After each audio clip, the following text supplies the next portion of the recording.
What's good, everybody? Welcome into Daily Betslip on a Friday. I'm Donnavan. Smoot. Got the homie Reed Wallach with me today. We're gonna go through a whole bunch of stuff today. We got some NFL talk, baseball, some UFC talk. Obviously, we're gonna be talking about the NBA game that's going on tonight. That is our game of the night, Mavs Warriors game 2. Reed, what's going on, man? Nothing much, man. Busy day over at BetSided. We got a bunch of stuff up, but listen, it's a Friday night. Like you said, we got a loaded slate, weekend slate. So, I'm just pumped to break it all down. And I got to put my 3-0 MLB bet slip record on the line. So let's see if I can keep it rolling. I think they moved to an underdog, but I think I got another winner cooked up. I like this like selective, I can just like pick and choose my spots. It makes it easier for me. Yeah, you could be much more strategic. Yeah, exactly. Yeah, so that listen, can't wait to get to all of that. Obviously, at the end of the show, we're gonna be looking at the Twitter and YouTube polls, seeing where the community wants us to put our pick. The four choices were Mavs +6, Warriors -6, over 214, under 214. So stay until the end of the show to get that. But first, I want to start off with the bad beat of the day. And really, this is just me complaining about a lost bet that I had last night. So in yesterday's show, Peter and I were going over our best bets, and one of them was mine. Jason Tatum over 28 and a half points. It was -130. And I thought that it was a really, really good pick because I thought, listen, he had a bad second half against the Heat in game one, but the first half he was cooking. And I thought Mhm. that the Celtics were gonna bounce back. He was gonna cook for the whole game. And he honestly was, He right? cooked for 3 quarters. For 3 quarters, right? He had 27 at the end of the third. He was working. The problem was everybody else on the Celtics decided to work at the same time. So they end up blowing out the Heat. And Tatum doesn't play for the fourth quarter. So he misses 28 and a half, just one bucket, literally one bucket. And the way that Miami was playing defense, he for sure would have scored it. And my Oh, problem is obviously. exactly. And my problem is it's not like all the starters sat in the fourth quarter, right? It was just Tatum because Horford played, Smart played, and Jaylen Brown played in the fourth quarter. So to Ime Udoka, like you could have gave Jason Tatum 5 more minutes. Like How come about on, fam. Marcus Come on. Smart played like the first 6 minutes of the quarter? The guy's coming off a sprained foot. The That's what guy, I'm yeah, he's hurt. that's what I'm saying. They No put on minutes everyone out there. restrictions, no minutes restrictions, nothing. So Ime Udoka, the Celtics, Jason Tatum completely messed up my night. And I was already upset because I had picked the Heat to win that game. So it was just a loss on top of a loss on top of a loss. I was on But the Heat too, so I feel you. I thought that they were actually once the line like moved back to one, I was like, I kind of like the Heat. I mean, listen, if Boston's just not going to miss you for three can't do quarters anything. specifically, I mean they're going to beat anyone. So I'm with you on the Heat part, but the Tatum one, that's a brutal beat. So please air it out, air your I, grievances. Listen, it's the worst. It's literally the worst. And so for game three, I have no idea, and I have no idea where this series is going to go. So I don't know what I'm going to be looking at tomorrow, where my head's going to be at. If his line drops a little bit, maybe I'll go there. But I don't know. We listen. You and I will be on Bet and Breakfast tomorrow I was morning, going to 11 say. exactly 11 a.m. Central, 11 a.m. Eastern, 10 a.m. Central. So we're gonna dive into Heat Celtics tomorrow. But right now, I kind of want to switch gears because we're gonna have plenty of time today to talk about Mavs Warriors. But I want to go to football because in America, football's king. And so WinBet has recently put out the money lines for week one. They had the spreads and the totals out before they added the money lines. And so I know you and Ian last week had went through week Mhm. one, kind of gave your best bets. Now that you've seen the money lines on top of it, I want to go through with you. Do you have any more games that are like must bet right now? Yeah, I mean, I don't know if I'm gonna bet any of these right now, but like I like going through like the early thoughts and like see, because you don't know who's gonna get hurt in training camps. I'm not Yeah, in like NFL mode yet. I like this is like a like oiling the wheels a little bit, get it turning a little bit, start like opening the brain up a little bit, seeing like, all right, where are we thinking for these teams and stuff. So a few I did, me and Ian did two each, so we did four. So I know we kind of went over those and said we're going to scratch those. We're going to look at four other ones. So I like this like process of let's give some early thoughts and reactions. So you want to give my first one, and then Yeah, we'll go back and forth. yeah. All right. So the Jaguars are catching 4 in Washington uh, in week 1. I kind of like the Jags to win the AFC South. It's like a long shot. Like if we're taking like if we're We're going, here. We're on the same. We're on yeah, the same path. I think that this line, by the way, is like ridiculous. And I understand the Commanders, but are you really giving them an upgrade for Carson Wentz? I don't really see it, and I think you need to give the Jags a massive upgrade because it's year 2 of Trevor Lawrence. They bolster their defense by taking Trayvon Walker number 1. They fortify their offensive line. They get a Super Bowl winning head coach. Say what you want about Doug Peterson, but the guy knows how to build a roster at the very least. And I think that the Jags are sneaky, like they could take a big leap next season and maybe make a run at the AFC South that I'm not super high on to begin with. I think the Titans have a chance to be, you know, middling 500 club. The Colts, maybe a cap ceiling there, and the Texans, of course, in a rebuild. So I think the opportunity is right for the Jags to come out, and this line stuck out to me as why are they catching 4? Like that's a huge. You're asking a porous Washington offense to win with margin. Also, I mean, Jags could easily keep this to a field goal. Yeah, I listen. I love this pick, and I'm with you like step for step on the Jaguars potentially winning the AFC South because Ian and I did a show a few weeks ago, and I told him that the Jaguars were my dark horse to win the AFC South 100%. because of all the things that you said. I think that their only competition would be the Colts, but how much? And obviously, Ian is a diehard like Matt Ryan fan. He's gonna bet him to win MVP. I'm not that high on Matt Ryan. I want to see what what an aging Matt Ryan looks like in this Colts offense. And so I think that the Jaguars have a lot of room for improvement. The Commanders, within the hour of Washington trading for Carson Wentz, their Super Bowl odds dropped. Right? They were plus I think they were plus 6,000 to win the Super Bowl, traded for Carson Wentz, dropped all the way down to plus 7,500. So this is an offense that probably, like you said, probably got worse with Carson Wentz as their quarterback. He's very erratic. He's very turnover prone. And with the Jaguars team that had some flashes, were able to stay inside of a couple games. Like I really, really like that. Don't you think though they're just gonna this like the Urban Meyer experiment? And I said it when he was hired. I thought it was a terrible idea because I like what was the purpose of hiring him? So like, don't you think they're just gonna take a step forward because they have a real professional coach in the mix? Like Yeah. just right there, you got to give them like an upgrade. So 4, I ain't like you just go down like I know it's not like apples to apples and stuff, but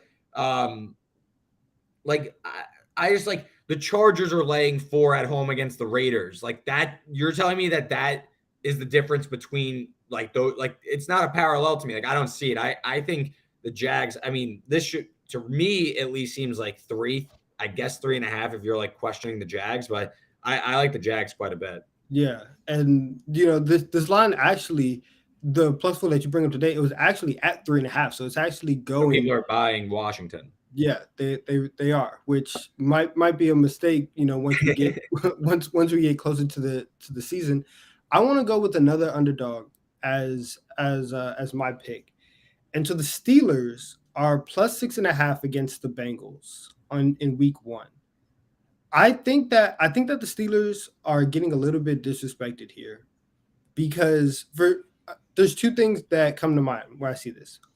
One, I am expecting a little bit of regression for the Bengals. It's fair. Right. I think that their offensive line, while it may have gotten better, it's still an issue.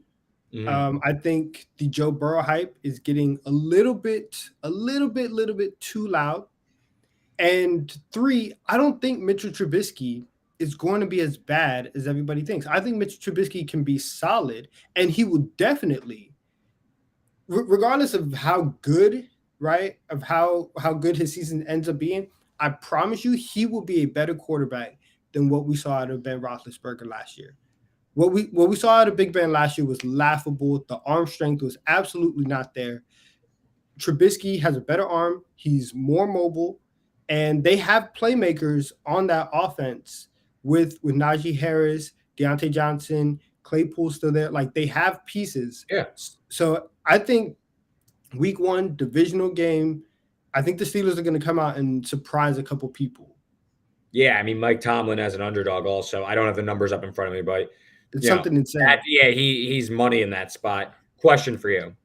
If Kenny Pickett wins the job, would that talk you off the Steelers plus 6.5? Or do you not see a big difference between him and Trubisky? Well, if Kenny Pickett wins the job, I'm just curious. I don't think it's ruled out, right? Like I think it's a competition at the very least. I'd give a leg up to Trubisky, but I would be shocked because let's say though Kenny Pickett gets the job, would you still bet the Steelers 6.5? No, I would not. Okay. I would not. However, not 6.5. However, I would think that if Pickett becomes the starting quarterback, this line would go more in Cincinnati's favor. And so if we're starting to get to like 7.5, 8.5, I might still ride with the Steelers just because that number might be favorable. But if it's Pickett and it stays at 6.5, then no, I would not. Okay. Yeah. I like this divisional underdog spot, especially Tomlin. I mean, the guy is a cash cow here. Yeah. So so we each have said our first pick. What's your second pick? One of the primetime games. The Rams are plus 0.5, so basically like a pick 'em basically against the Bills.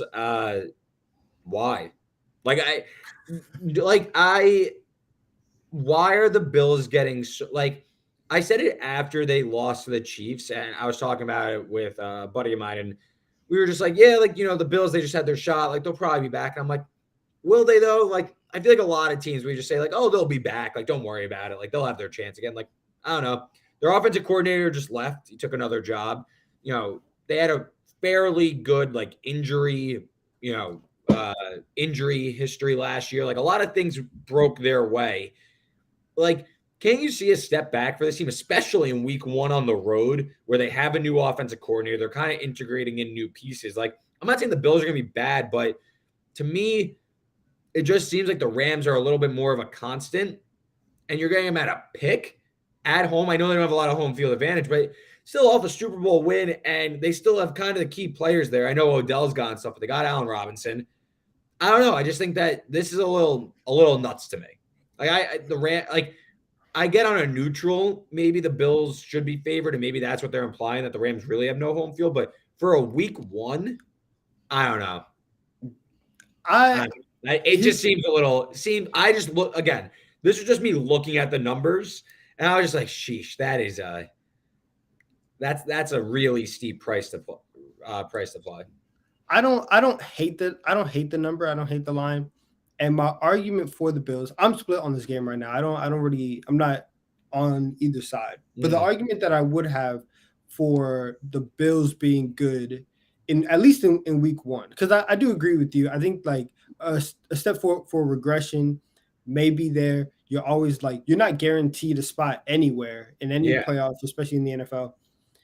But they do have the best quarterback in the game. Like in this particular game. In this game, yeah. No. Mahomes is still that guy. Mahomes is still that guy. But Josh Allen right now is, I would say he's the second best quarterback in the game now. I think it's a lot. Just, again, you're not concerned about no Dable? No, I'm not. I don't. Maybe long term, but I don't think week one, if we're talking about. And again, you said like on a neutral, you could see it. SoFi for the Rams and for the Chargers is basically neutral. It doesn't provide any type of advantage, and so I don't really hate the line. I can see this being basically a pick for the rest of the summer. Yeah, I don't know. It kind of just like jumped out at me as like, really gonna like this is the say what you want about them. They did just win the Super Bowl, so like.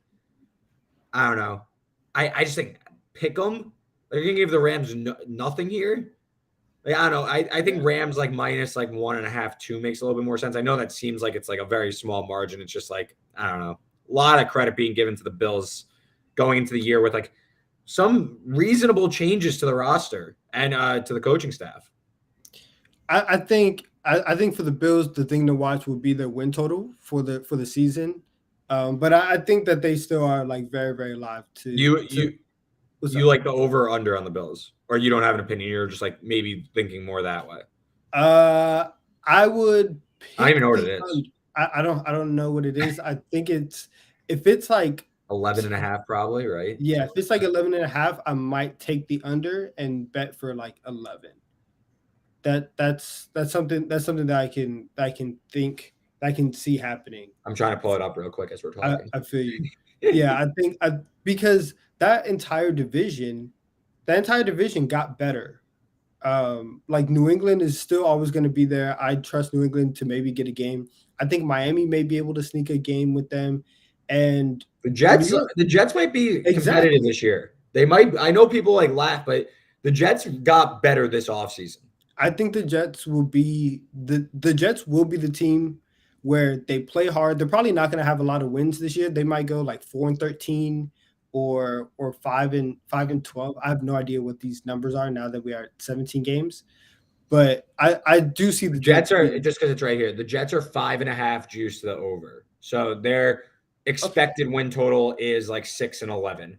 The Bills is 11.5 minus 115 to the over, minus 105 to the under. Like I could see the Bills going under that number. I The can Bills too. also, like people forget, the Patriots had a game up on the Bills late last season. They had that win in the Win Bowl on Monday Night Football, and then the Bills got them back in.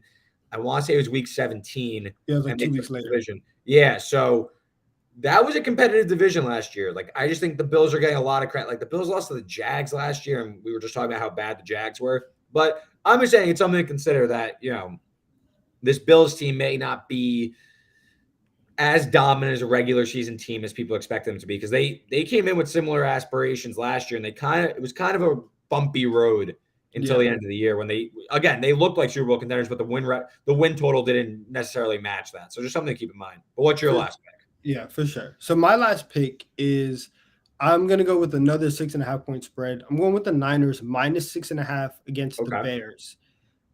I'm a fan of Justin Fields, and I think that with correct pieces, he can be like a solid quarterback. But I think I'm also very high on Trey Lance, and I think that if you get an athletic quarterback with the physical traits that he has into Shanahan's scheme, offensively, you have so much more to work with than if you have that dude Jimmy Garoppolo at, at quarterback. And the Niners offensively are going to be able to take a step next year. And I think that their defense is going to put a lot of pressure on Chicago. Chicago might pick in like the top three. Like they might be I think one they of the might be worst three teams. terrible. Yeah, Like I think they might be just like garbage. they might be one of the three worst teams in the NFL next year.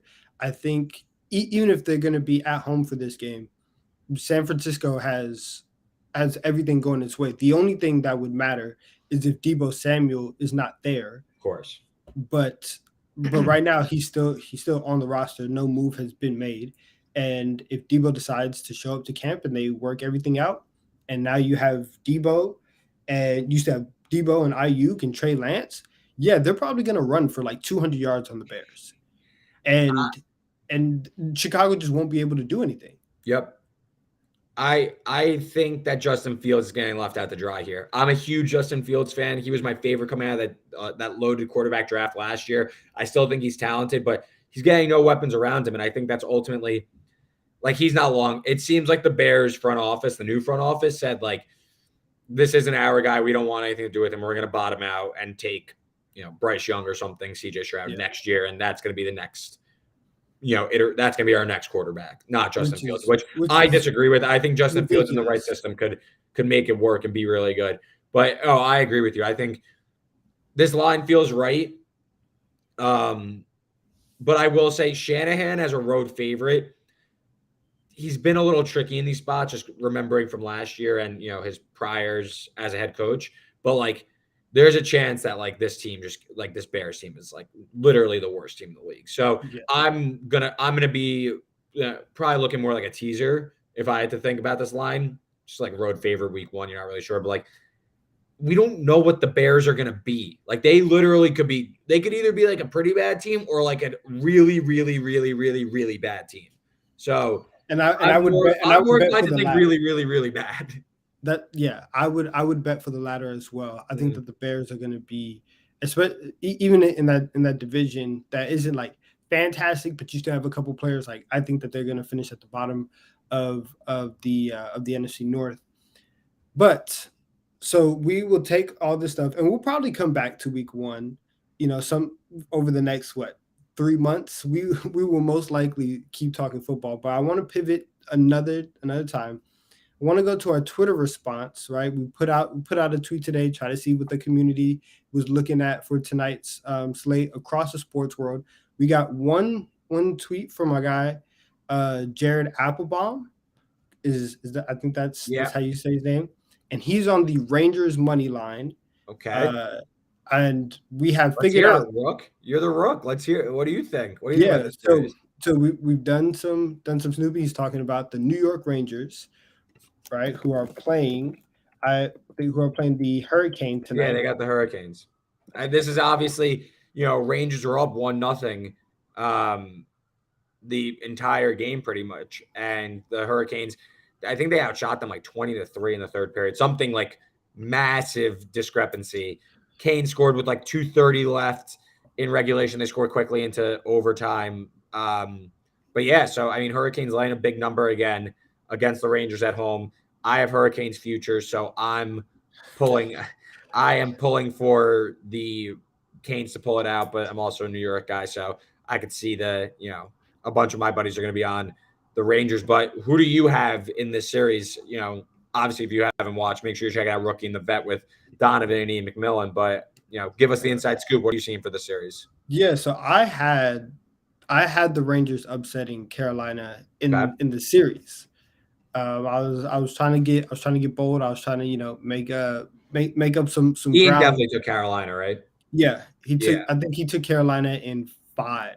I think Okay. yeah, I don't think he thinks it's going to be close. So the Rangers are plus 150 tonight. The total is at 5.5 goals. I would look more towards the over in this game actually, because I think that both offenses were uncharacteristically slow in the first game. Both of these teams know how to put the puck in the back of the net. And right now you're getting even money. You're getting value on the over, and it's even money. So while I am going for the Rangers and I want them to win because I want to get all of my points, I do think that the smarter play would be to take the over, Okay. just because I think that the second game in this series, now that everyone's kind of like felt out everybody else, you kind of know exactly, you have a chance to make the adjustments. So I would take the over. But as for Jared's tweet and the Rangers money line, listen, I'm with it. I'm I'm with it. I'm hoping it comes through. I'm hoping it cashes and the series gets to 1-1. You And took the Rangers in how many games? I think 7. I Okay. can't remember if it was 6 or 7. I think I might have said 7 to just to give the Hurricane some credit. But yeah. So listen, that's Jared Applebaum's pick. I co-sign it. We will be rooting for the Rangers tonight. And so we have one more segment basically, and we're gonna get to the game of the night. But I want you to give your 2 best bets that are not NBA related, and then we will go and do our full NBA spiel. All Okay. right. So where are you at? Okay, so I've been doing this MLB pick only on BetSlip, right? So these are like Okay. exclusive stuff, and I'm 3-0. I hit the Angels team total over last time out on Tuesday. I'm trying to pull up all my Tigers notes. That's who I'm taking for tonight. Taking Detroit to beat the Guardians. It's -106. I think it's moved honestly, so you could probably get a better number now if you're looking around. But this is a play on my guy. Tariq Skubal, Yeah. lefty in his second year, starting to figure it out. And it's really going to, he's like I say, he's a lefty. I'm a lefty. So I got a soft spot for southpaws. But what it's really going to come on to is the Guardians, they can't hit lefties. So forget the fact that Schoolboy has a 2.5 ERA. His FIP is 2.07. So he's pitching just lights out this entire year. That was like one of their top prospects. This is a Guardians team that has the fourth worst batting average against left-handed pitchers so far this season. They're going with Aaron Savali on the other side. He has a 9.56 ERA. He's just getting absolutely crushed. He's lost his command, walking nearly 4 batters per 9 innings. So I don't trust Savali on there. I think that the Tigers are kind of ripe for some hitting regression. They have some talent there. And I like Scooble. So I think basically a coin flip. You get minus 106 like me. You get even money. I like Detroit. Get into 4-0. Let's keep it rolling. Okay. I like that pick. And then what else do you have? Okay, so we're also going to go with UFC. If you didn't tune in to Jab Cross Hook, after we're done here in about like 20 minutes or so, go check that out. Gives you a full UFC fight night preview with myself and Ian McMillan. But my first pick in the bet draft was Polyana Viana. She's plus 111. You can somewhere in the plus money range. Anything is good with me. I think she should be favored. She's on the main card, tomorrow's UFC card against Tabitha Ritchie.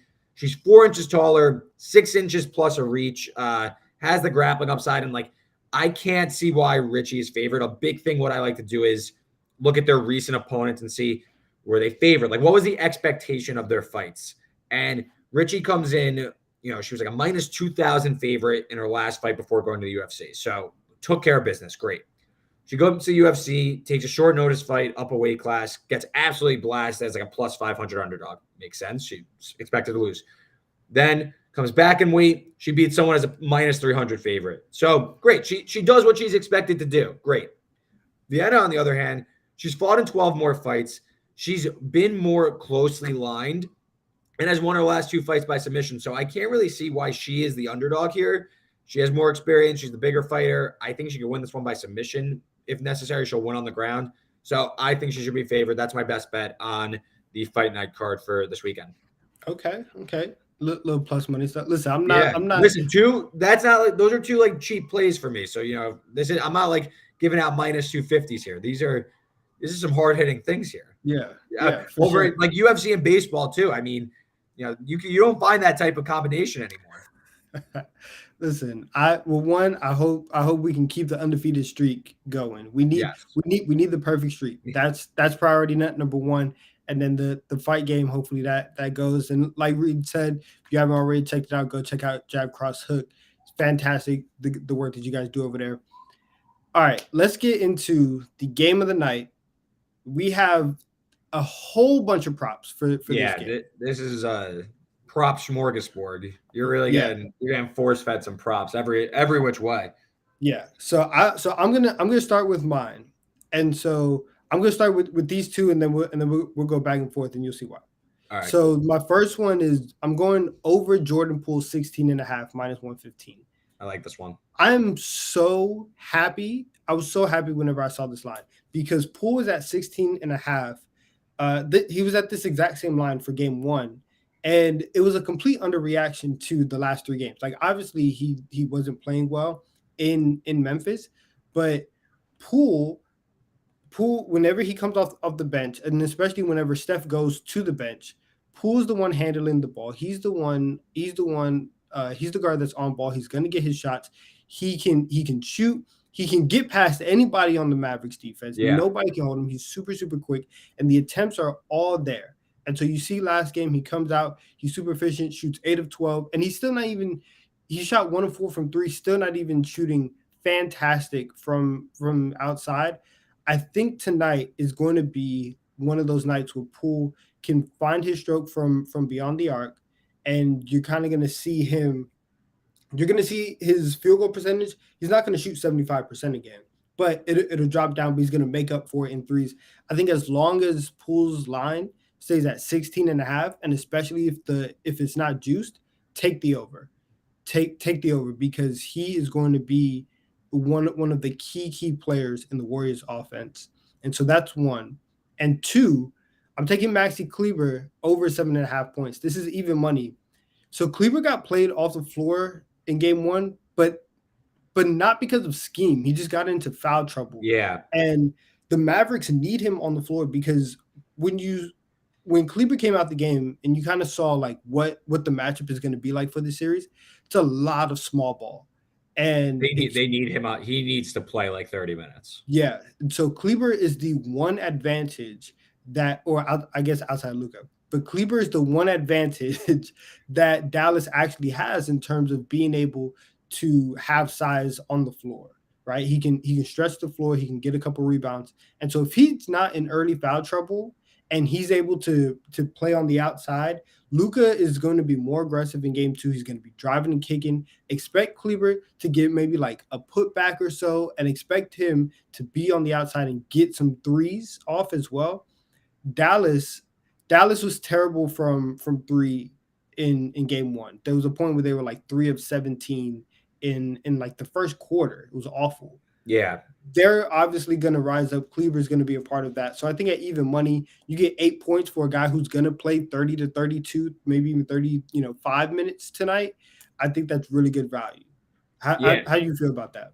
I really like both, honestly. Kleber, I think, is going to play a lot more. I think, you hit the nail on the head. He got into foul trouble really quickly, so that kind of limited his minutes and his output.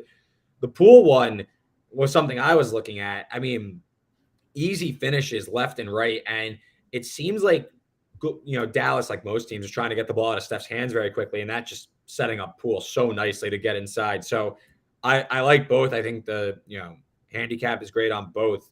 I'm curious, before we do my props, where do you stand on this game? Do you think Dallas has a shot, or do you think Golden State blows it wide open again, whether it's in the second half or just they win easy? So I think Dallas has a shot just because they're going to put up an insane amount of threes.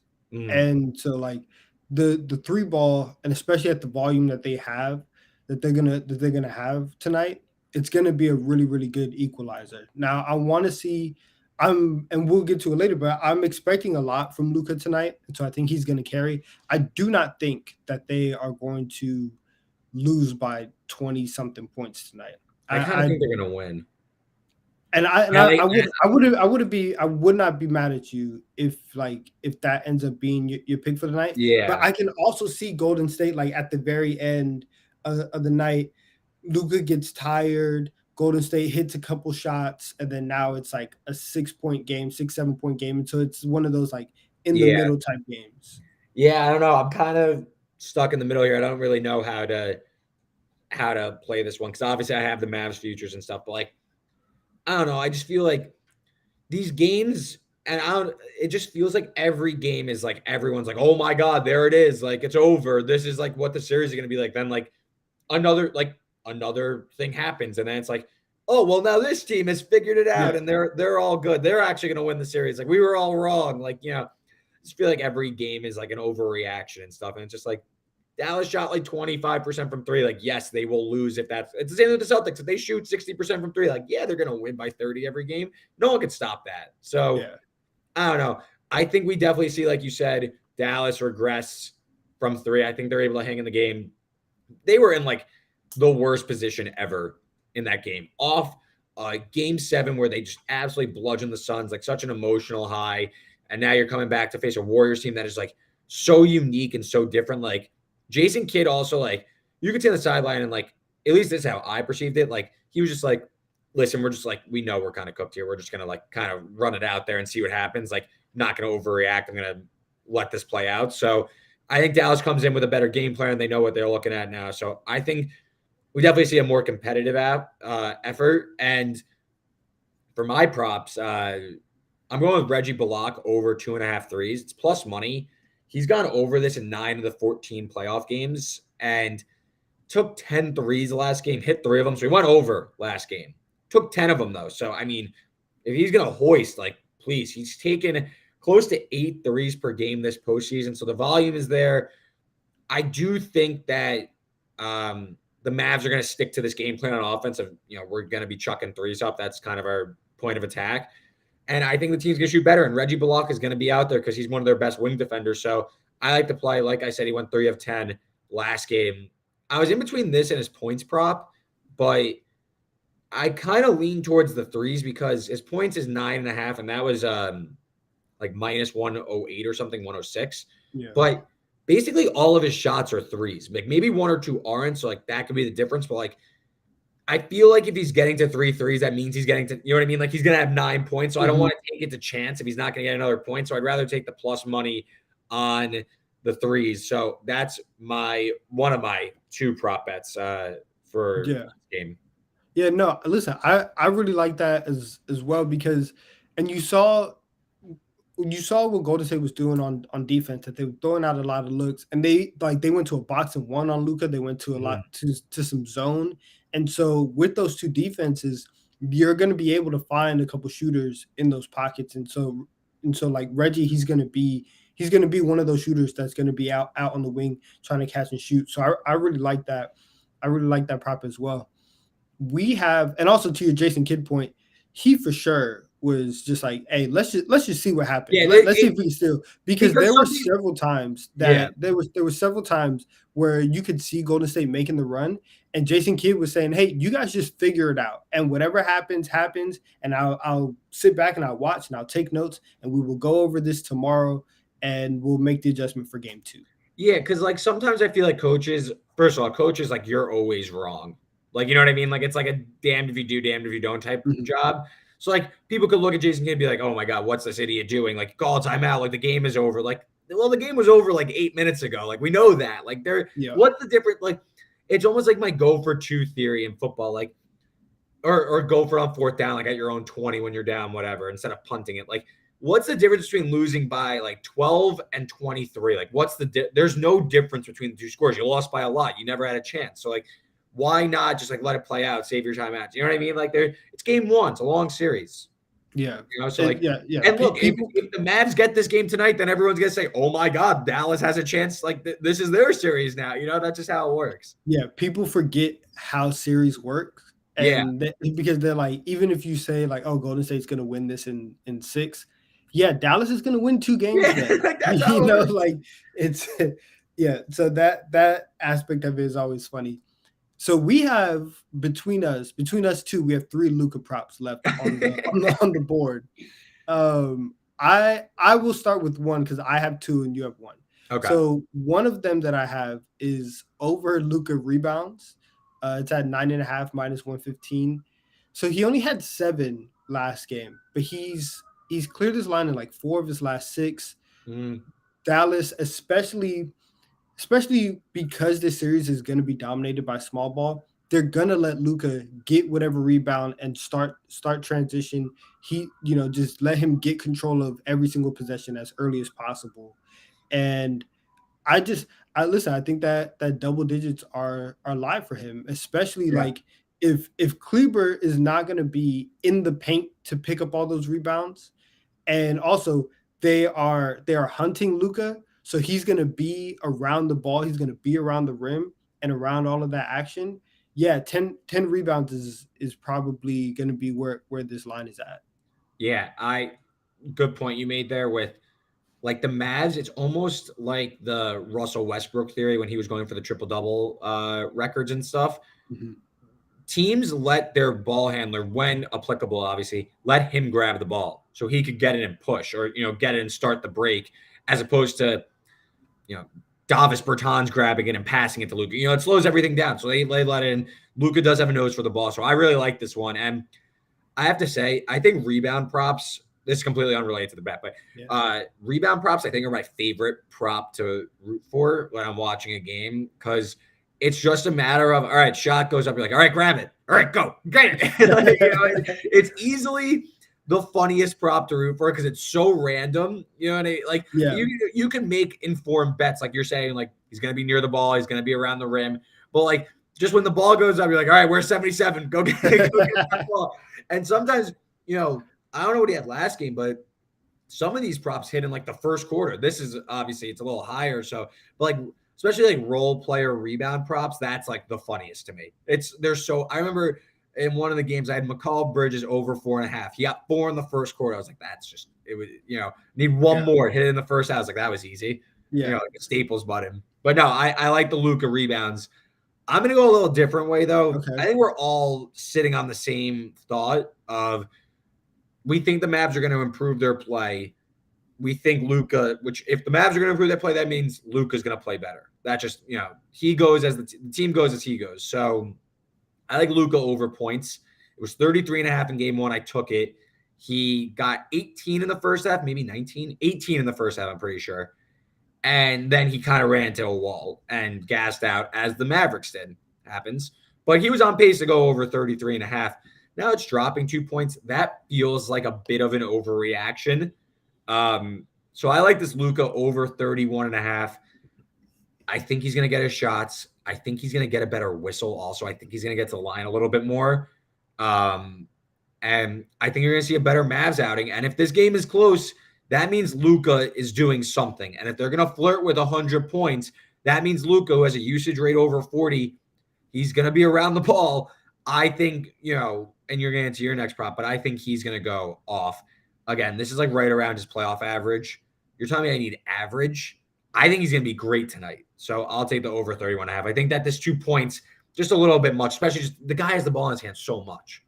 Yeah, no, I definitely think one of the Bullock threes or the Luka points hit. You know what I mean? Like, it's either Luka's going to dish it a bunch and the role players are going to improve, or Luka's going to get his. Or hopefully, for my sake, they both happen. Yeah, and you're right. We're definitely in the same school of thought because so my main idea behind my next prop is that Luka is just going to be very, very aggressive tonight. Yeah, right? I think he's going to go hunting for his, especially at that second half. It's like the Tatum bet. Yeah, the last 2 games, he's been under 20 shots in the last 2 games. One, they got blown out last game, and so we kind of knew early. And Luka also looked checked out from very beginning in that game. And then even in game 7, he only took 19 shots because they were up by 1 million, and Luka only played 30 minutes. Every other game this postseason, he's taken at least 21 shots. So if we add 3 more shots to what he did in game 1, yeah, I think he's going to be around that. My thought though on this is more free throws too. How many free throws did he take last game? He took 8. He took 8 free throws. And Yeah, missed 3. I just think he's gonna get to the line more. Like, I don't know. I think he's gonna be more aggressive, and in turn, that means he's gonna draw more fouls. Yeah, and we're on the same page. He's going to be very, much more aggressive, and so that's why my prop. I'm going Luka at least 4 threes tonight. Just saying it is so, like, for him it's nothing, but like just saying it is so funny. 4 threes. Yeah, and so Luka to hit 4 threes. I think the line is at it's like plus 190, right? It's actually like a lot of it's a lot of value. He's taken double-digit threes. Yeah, he has a double-digit 3-point attempts in 3 of the last 5 games. He had 3 in game 1. He had 6 in game 7 in the Sun series. He is a chucker. That's what he's going to do. It's what the Mavericks like. That's what the strategy is going to be this entire series. And you've seen it a couple times, especially if Wiggins is going to be on him. He's hunting for that step back. And there's so many times you could see him just dancing with the ball, trying to see if you could get somebody to bite. And to the Warriors' credit, they're not letting Luka, or the game plan is to not let Luka get downhill. So Wiggins was very disciplined. Kevon Looney did a real good job in forcing him to take that step back. But the thing is, Luka wants to take that, right? Like that, he's very comfortable settling for that shot. So I think all in all, we'll probably see about 12 threes from Luka tonight and get at least 4. And so if he shoots 33% from 3, that's not a great game, but it's okay with it. He's shooting 34% from 3 for the playoffs, so it's right around his average. So I think we'll see a little bit increased shooting from him, and the 4 threes is right there where I'm taking it. I like also the plus 190. I like pulling for the bigger outcome. You know what I mean? Like the wider variance, because like there's a chance he hits 5-6 threes. Like if we're expecting a big Luka game, like I'm almost thinking, should I go for like an alt like 34.5 for Luka? Yeah. Like plus, I just made that up, like plus 180. if we're banking on a big Luka game, should we be banking on, him like really, really outperform? Not like me sweating him sitting at 31 and he gets like fouled at the end and makes a free throw. No, I think he's gonna like have a big game. And big game for him, that's 40 points. That's a triple double. That's 4+ threes, like you said. So I like go for the bigger outcome with a bigger payout. Yeah, and again, maybe one of the things that people should be looking at tonight, if you feel the same way that we do, is looking at Luka Pra and taking the overall and taking the over on the Pra, because again, if we're expecting a big scoring game from Luka, thinking anywhere from like 35 to 36, I'm looking at the over on the rebounds. You already add that up, right? That's already putting you in 45, 46 type of territory. And his line has been around 50. I know Peter's talked about it a lot because he keeps taking the Luka unders because he says that they're overvalued. But if that line drops to like 49.5, right? 49, maybe even 48.5, which could be like a really, really good steal. Maybe the prize is the prop that you end up looking at. Yeah, eventually you gotta come in and start backing the over. You know what I mean? Like when it drops so much, you eventually have to start coming in. I agree. Yeah. And and I'm thinking about it right now. The funniest part about all of this is that we're all in on the Mavs. Like, listen, we have Kleber over, Reggie Bullock game. And would you be surprised if all of those hit and the Warriors still won the game? Because like as I'm saying all of this, there's still a part of me that's like, yeah, all of this can happen, and Golden State will still win by 5. Like they may not cover, but they'll still win the game. I'm leaning towards taking the Mavs with the points more than the money line. Because again, I have the Mavs to win the West, so like I'm in on the money. You know what I mean? Like, there's no point in me taking the money line. You're invested. At this point. Yeah, like also it's not like I think I'm gonna wait and bet the Mavs money line in game 3. I think the Mavs are gonna win game 3. Okay. Win or lose this game. I think they get game 3 at home. But for this game, I don't know. Should we be taking the over? Like what was the final total in game 1? What did it come out? What did it finish at? It finished at like 180 something. Maybe 199 180 or 190. 199. And the Mavs shot, sorry, I'm just pulling the box scores up. I'm just using my phone for this, but they shot 11 for 48 from 3. That's 22%. I think that they're going to take the same amount. The Warriors shot 56% from the field. Like, again, this is similar to like the Suns early in the series. Like, they just got everything they wanted inside. And like the Mavs are playing the math problem, right? Just, I don't know. Can't the Mavs, I think the Warriors could get to like 212 again. Or 212. They could get to 112 again, right? Mm-hmm. Can't the Mavs hit like 5 more threes, 6 more threes, get it to like 102, 104? Because then all of a sudden you're in that range of 214.5. The total came down 2 points. I don't know. Maybe I'll come in and take the over as opposed to have some action on the game. I don't hate that, and especially because as a whole, the playoffs have been like an unders market. Like you wanted to bet that, and I think we saw the over in game 1 of the Heat Celtics series hit because they had dropped, too. Yeah, they had dropped that one. They had dropped the original game 1 was at 204.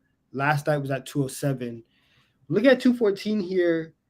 Even with these defenses, I can see what you're saying. So I might take it later on in the night, like if I convince myself within the next 2 hours.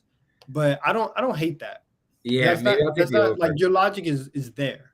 Yeah, it's if we're expecting a better Mavs shooting night, you know what I mean? Where are we getting that from? That's I think the thought process. Yeah. All right. I am gonna ride with you though on a Pool though. I like 60.5. That feels a little low. Yeah. I think they're going to try and force the ball out of Steph's hands, and Poole is going to get a similar output as he did in game 1. So I'll ride with you on Poole. Listen, I hope. Put it on the board. I hope. Let's put it on the board. And then the last bet that we'll put on the board is the community bet. So we had the Twitter and the YouTube poll. I believe that everybody was kind of thinking the way we were. And, oh, no, they went against what we were thinking. Warriors -6. Yeah, so Okay, I guess the complete opposite of everything that we've said over the last 20 minutes is what everybody thinks. And so Warriors -6 is the community bet. Obviously, like we just went through and said that the Mavs are And live now we're taking the Warriors. to keep this one close. But I do, and I'll make the other side. I'll make the argument for the other side. Do we think that Steph Curry wakes up eventually? Because his shooting, the free throws are ridiculous. Weird. Like he's shooting below 80% from the free throw line this entire playoffs, which is crazy. And I think that's more that's scarier than the 3-point shooting because they're still going to respect him like he's Steph Curry. So the offense is still going to move the same way. But if Steph wakes up, like the Warriors are, if Steph becomes Steph Curry again, the Warriors win the title easily. Yeah. Easily. So do you think he has a chance to do that today? I'm gonna go with no. Okay. Because I think that the Mavs are selling. They're gonna say no. We don't want obviously Steph Curry's inevitable, and he could eventually take over games. But I think that the Mavs have they still have a sound defense. I think they're gonna live with guys like Poole, guys like Klay Thompson in the second half going off. I think their goal is to stop Steph Curry because I think they're saying we'll play the odds the other way around because. Again, the Warriors only took 29 threes in game one, and the Mavs took, 48? Yeah. They're playing the math right. That's what I said to you about the Suns series. They're playing the math right. They're doing the correct thing schematically.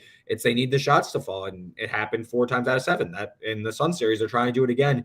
It's a tougher ass though when you have the best 3-point shooter to ever walk on earth on the other team. So I think they're saying anyone but Steph. Yeah. So while I think he could have a more efficient game, I'm not expecting like a Steph Curry nuclear outing like we are maybe anticipating for Luka. Okay.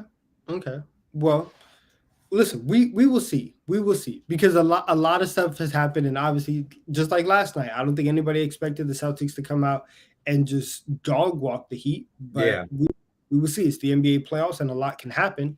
But listen, that's been Daily Betslip for the day. We have tons of props, 3 Luka props. Reed and I are going to be back tomorrow, again, 11 a.m. Eastern, 10 a.m. We can talk about how right or wrong we were. Exactly. Instant recap. This is what we're about here at BetSided. Instant recap, transparency. So we will see you guys tomorrow morning. Again, we're going to be going through NBA playoff stuff, maybe some baseball, PGA Championship, NHL, UFC, anything you want to bet, we'll probably be talking about it. And so I guess we'll see you guys in less than 24 hours, and may all your bets hit.